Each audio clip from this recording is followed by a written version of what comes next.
हो जाता है कभी कभी। जैसे एक महिला, एक स्त्री, एक नारी रजस्वला होती है, महीने में एक बार नारी रजोधर्म धारण करती है, रजस्वला होती है।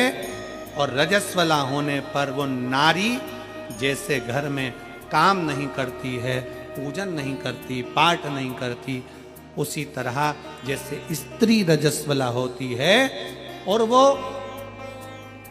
अच्छा कार्य नहीं करती है, उसी तरह मनुष्य की बुद्धि भी महीने 2 महीने में रजस्वला हो जाती है। वो बुद्धि भी काम करना बंद कर देती है।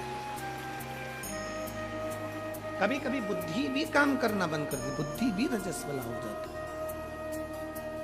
अच्छी चल रही है, अच्छा बुद्धि काम कर रही है, अच्छा चित्त लग रहा है, अच्छा कार्य हो रहा है, मालूम पड़े बुद्धि ने काम करना बंद कर दिया, गलत मार्ग पर चली गई। कोई गलत दोस्त मिल गए, गलत मित्र मिल गए, गलत सोच वाले मिल गए, निंदा वाले मिल गए, चुगली वाले मिल गए, बेकार मिल गए।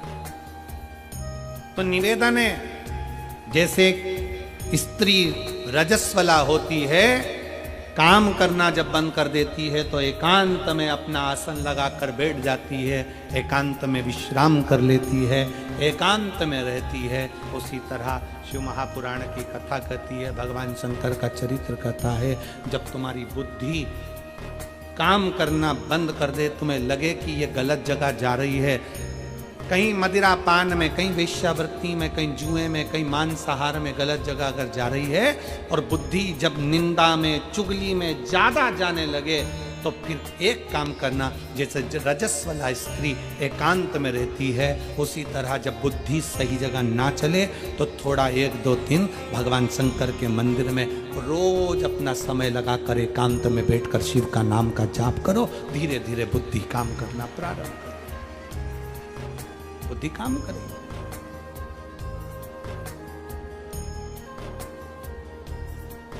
कभी कभी ये बुद्धि काम करना बंद कर देती है, अच्छी जगह जाना बंद कर देती है, महाराज श्रेष्ठ जगह नहीं जाती है।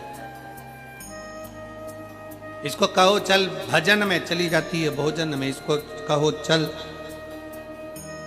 सत्संग में, चली जाती है फिल्म में। ये बुद्धि बड़ी विचित्र, श्रेष्ठ जगह पहुंचती नहीं है, इसको पहुंचाने का प्रयास करो तो भी नहीं जाती।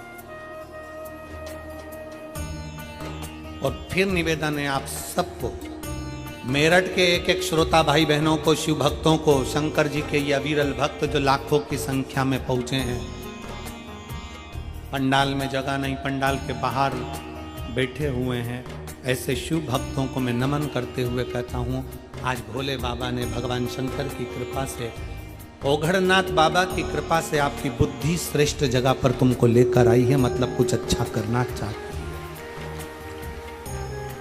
श्रेष्ठ है।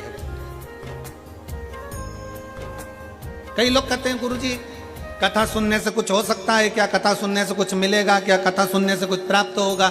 हम उनसे कहते हैं कुछ नहीं मिलेगा, कम से कम 3 घंटे कथा में बैठोगे तो लोगों की बुराई तो नहीं करोगे, उतना ही बहुत है। 3 घंटा कथा में बैठोगे तो कम से कम गलत बात तो नहीं सुनोगे, किसी की निंदा तो नहीं सुनोगे, किसी सब शब्द तो नहीं सुनोगे। 3 घंटा कथा में बैठोगे तो आड़े टेढ़े काम तो नहीं करोगे। 3 घंटा कथा में बैठोगे, अपनी इंद्रियों को संयमित करोगे, इंद्रियों को संयमित। कितना संयम है। लोग कहते हैं संत बड़े, लोग कहते साधु बड़े, लोग कहे तपस्वी बड़े, लोग कहे साधक बड़े, लोग कहे उपासक बड़े। और कुंभज बाबा, अगस्त ऋषि भगवान शंकर के सामने कहते हैं कि सबसे बड़ा होता है कथा को सुनने वाला श्रोता, सबसे बड़ा कथा को श्रवण करने वाला श्रोता, सुनने वाला श्रोता सबसे बड़ा होता है, कथा श्रवण करने वाला श्रोता बड़ा होता है। और कितनी संख्या में, कितना, जरा विचार करिए मेरी जीजियों, आप लोग तो ये हो सकता है कि यहाँ जो कथा में आगे बैठे हैं, हो सकता है कि 1 बजे कथा चालू हुई होगी तो 1:30 बजे आए होंगे, 2 बजे आए होंगे, 2:30 बजे आए होंगे, हो सकता है कि 12 बजे आए होंगे, 1 बजे आए होंगे। पर ये पंडाल में बैठी हुई मेरी जीजियाँ, मेरे जीजा, मेरी माताएं, मेरी बेटियाँ, बेटा सवेरे 7 बजे से एक जैसा नहा धो के थोड़ा सा नाश्ता पानी कर कर अपना आसन लगा कर बैठते हैं। शाम के 5 बजे तक इंतजार करते रहते हैं, अपनी इंद्रियों को संयमित रखते हैं। ना वॉशरूम जाना, न पानी भी उतना पिएंगे जितना लगे, शरीर को ज़्यादा पी लेंगे तो वॉशरूम जाना पड़ेगा, कहीं बाहर ना जाना पड़ जाए। इंद्रियों को संयमित करा, साधा है।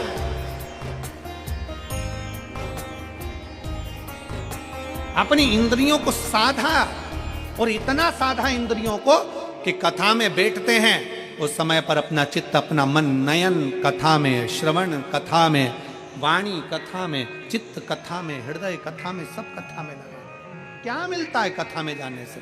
तो कहा संत साधु हम नहीं बन सकते, हम तपस्वी, हम साधक, हम उपासक नहीं बन सकते, हम बहुत बड़े सन्यासी, साधु, तपस्वी नहीं बन सकते, कम से कम एक श्रेष्ठ श्रोता तो बन सकते हैं, बस इतना बन गए वो भी बहुत।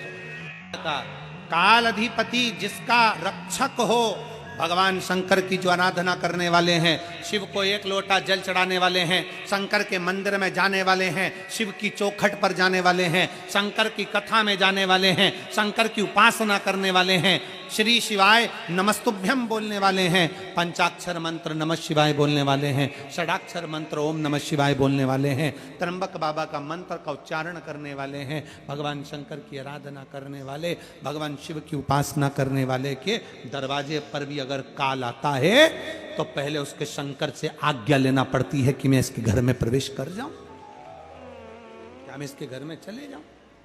इसलिए आप लोगों से कहा था कि अपने अपने दरवाजे पर एक एक स्टिकर लगा दो। क्या? जम के बोलो जरा, श्री शिवाय नमस्तुभ्यम। एक एक स्टिकर लगा दीजिए। गाड़ियों पे भी लिखवा दो श्री शिवाय नमस्तुभ्यम। क्यों?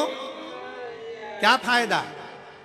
दरवाजा बजाने वाला जब दरवाजा बजाएगा, कोई बुरी खबर भी देने के लिए आएगा, उस खबर को देने से पहले दरवाजे पर पड़ेगा श्री शिवाय नमस्तुभ्यम।